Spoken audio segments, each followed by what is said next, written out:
Uttar Pradesh Congress party के पूर्व अध्यक्ष अजय कुमार लल्लू इस वक्त बातचीत के लिए हमारे साथ मौजूद है। कल पश्चिम बंगाल में आखिरी चरण की वोटिंग होनी है, उससे पहले सोशल मीडिया पर एक वीडियो वायरल हो रहा है जिसको लेकर तृणमूल कांग्रेस और समाजवादी पार्टी सवाल उठा रही है। बातचीत करते हैं अजय कुमार लल्लू से। सर, उत्तर प्रदेश के आईपीएस हैं अजय कुमार शर्मा, जिनका वीडियो सोशल मीडिया पर वायरल हो रहा है। समाजवादी पार्टी ने भी सवाल उठाया, तृणमूल कांग्रेस भी सवाल उठा रही है। एजेंट अखिलेश यादव कह रहे हैं। कौन है ये वही आईपीएस हैं जिनके चैट वायरल हुए थे तमाम अधिकारियों के ट्रांसफर पोस्टिंग के। ये वही आईपीएस हैं जिनके ऊपर एक गंभीर आरोप है इनकाउंटर का, जिसके मामले में जांच हुई थी, सस्पेंड हुए थे।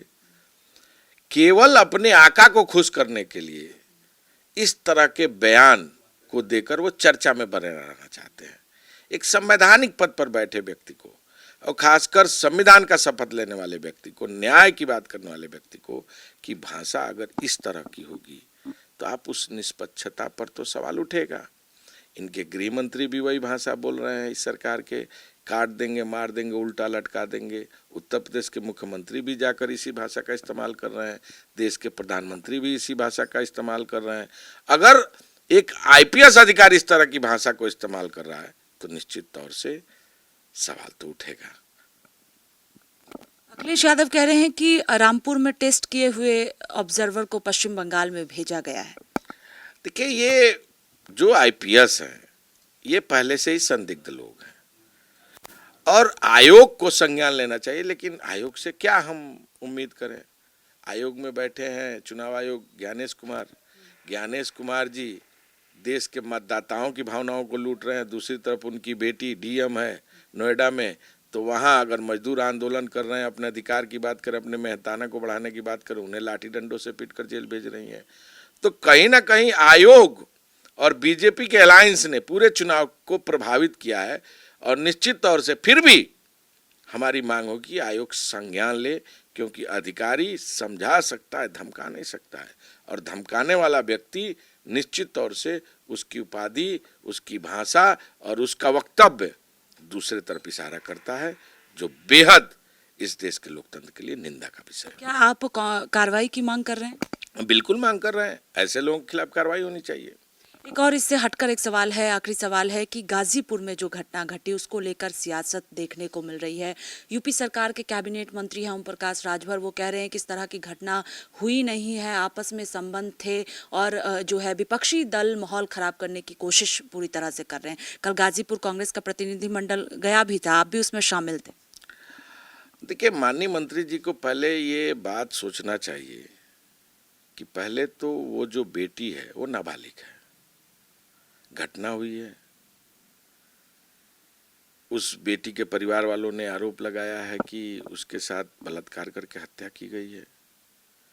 सवाल ये उठता है कि 14 तारीख की घटना, 18 तारीख को मुकदमा क्यों दर्ज हुआ? और अगर हमारा प्रतिनिधिमंडल मिलने जा रहा था आदरणीय अनिल जैन जी, आदरणीय राजेंद्र पाल गौतम जी, आदरणीय करमवीर बौद्ध जी जो राज्यसभा सदस्य हैं, आदरणीय सुभाषनी यादव जी, जितेंद्र बघेल जी, आदरणीय रवि वर्मा जी, और हम लोग वहाँ जा रहे थे, तो उस परिवार से मिलकर उससे संवेदना व्यक्त करते, उसके आंसू पोंछते, हम जानते कि घटना क्या है, उसके परिवार के लोग, उसके पिता के लोग बताते। लेकिन पहले ही रोक देना और घटना की जानकारी न होने देना, और जो घटना में सबसे बड़ा दोषी है उसको बचाना, सरकार पर तो सवाल उठता है। सरकार को तो इसका जवाब देना पड़ेगा। ऐसे ही उत्तर प्रदेश में एक साल में 66,000 मामले महिला उत्पीड़न के दर्ज हो रहे हैं और महीने में 4,500 से लगभग 5,500 तक के मामले दर्ज हैं, जो एनसीआरबी का डाटा है।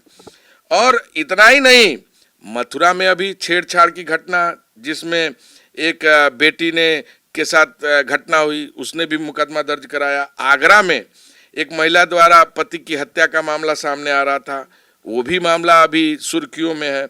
और अगर देखेंगे तो प्रतापगढ़ में एक 18 बरस की बेटी का बलात्कार करके पेड़ में टांग देना, क्या उत्तर प्रदेश में जंगल राज नहीं है? कस्टडियल मौत होना, क्या उत्तर प्रदेश में जंगल राज नहीं है? देश के प्रधानमंत्री, गृह मंत्री और खासकर उत्तर प्रदेश के मुख्यमंत्री जो बड़ी बड़ी बातें करने वाले लोग हैं, राम राज की बात करने वाले लोग, ये राम राज है जहां बेटियां सुरक्षित नहीं है। और गाजीपुर की घटना को दबाने की कोशिश क्यों की जा रही है? वो अति पिछड़े समाज से है, ये नारी वंदना कर रहे हैं, महिलाओं के आरक्षण की बात कर रहे हैं, और महिलाएं इनके राज में, इनके सरकार में सुरक्षित नहीं है। न्याय की बात करें, अति पिछड़े समाज, विश्वकर्मा समाज की बेटी और उसके परिवार के लोग न्याय चाहते हैं, उसे दबाना चाहते हैं।